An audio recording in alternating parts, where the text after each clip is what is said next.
اللهم صل وسلم وبارك على سيدنا محمد وعلى آله وصحبه أجمعين. صباح الخير وصباح البركة وصباح التفاؤل وصباح كل حاجة حلوة على عينكم. تعالوا بقى النهاردة اما نعمل مع بعض كيكة بدون لبن وبدون زبدة وبدون سمنة. لو ما عندكيش الحاجات دي ونفسك تعملي حاجة حلوة، تعالي اقولك على ابسط واسهل كيك هتعمليه وانتي واقفة في 5 دقايق، ومن غير بقى خلاط ولا مضرب ولا الكلام ده كله. دي الكيكة اللي تقدري تعتمديها انك تعمليها كل اسبوع او كل يومين. من كتر سهولتها وبساطتها مش هتقدري تستغني عنها، خصوصا لو انتي من الناس اللي بتحب تاكل حاجة حلوة مع الشاي كل يوم. شايفين هي ايه قد ايه هشة وطرية وشكلها حلو كده وجميل؟ لا وايه وبيضتين بس، مش هتكتري عن كده.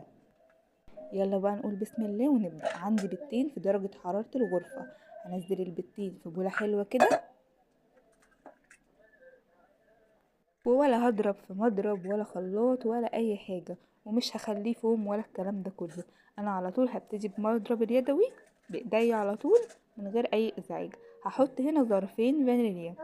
السكر بقى حسب الرغبة، انا حطيت كوبايتين سكر، انتي عايزة تحطي سكر اقل معاكي من كوباية ونص الكوبايتين حسب انتي بتحبي من السكر ولا لا. حطيت هنا معلقة زيت، وانا لقيت قطعة سمنة كده بالصدفة، على ان السمنة الوقت ده كانت خلصت من عندي. انتي عندكيش سمنة هتحطي معلقتين زيت، وهتبتدي تقلبي المكونات دي كلها مع بعض لحد ما تلاقي السكر داب.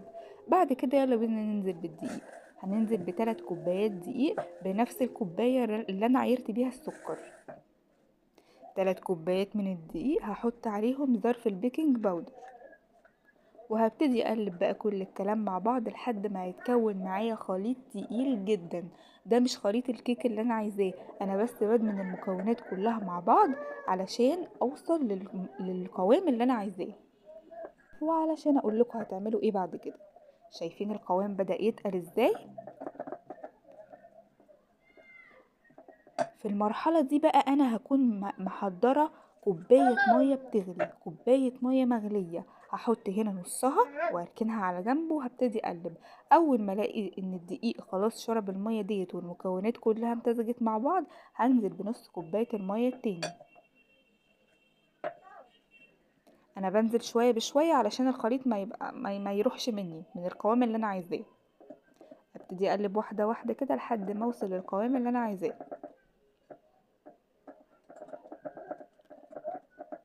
هنا ما كانش متبقي غير شوية مية صغيرين حطيتهم والقوام اتظبط معايا جدا. اول ما القوام يتظبط معايا كده هنزل بمعلقة صغيرة من الخل. الخل هنا بيعمل معايا كذا نقطة. اول حاجة بيضيع الزفارة بتاعت البيض ده، اذا كان فيه زفارة بعد اللي انا عملته ده، المية سخنة والحاجات دي كلها مش بتخلي فيه زفارة. تاني حاجة بيخلي الكيك فاتح جدا وهش، واكيد بتلاحظوا لما بتحطوا الخل في الوقت ده ان القوام بقى فاتح جدا، اللون بقى فاتح جدا. انا هنا في الاخر حطيت نص كوباية من جوزة الهند. حطيت نص كوباية من جوزة الهند، عايزة تحطيها مع الدقيق في الاول برضو مفيش مشكلة، بس انا هنا نسيت ان انا احطها في النص، حطيتها في الاخر مفيش اي مشكلة وطلعت الكيكة تحفة. كده الكيك بقى جاهز عندي وتحفة. هاتي بقى القالب اللي هتدخلي فيه الفرن ودهني سمنة او زيت على حسب اللي موجود عندك، وانزلي بالخليط بتاعك فيه. حطي بقى في الفرن على درجة حرارة من 180 ل 200 على حسب الفرن بتاعك. اذا كان الفرن بتاعك عالي يبقى هتحطيه على 180. الفرن بتاعك مش قوي زي حالاتي كده، الفرن بتاعي مش بيحرق الحاجة، يعني بيبقى عايز ان انا اعلي شوية، فانا بحطه على درجة حرارة 200 او اقل سنة بسيطة. هاتي اي حاجة عندك، خلة عندك، اي حاجة كده ليها سن رفيع، وخرجي الهواء وفقاقيع الهواء من جوه. بصوا بقى الجمال، طلعت تحفة. تحفة يا جماعة، وبأقل إمكانيات وفي أقل وقت. ما تخليش أي حاجة توقفك لو عايزة تاكلي حاجة حلوة. يلا نقطعها بقى ونشوف الجمال.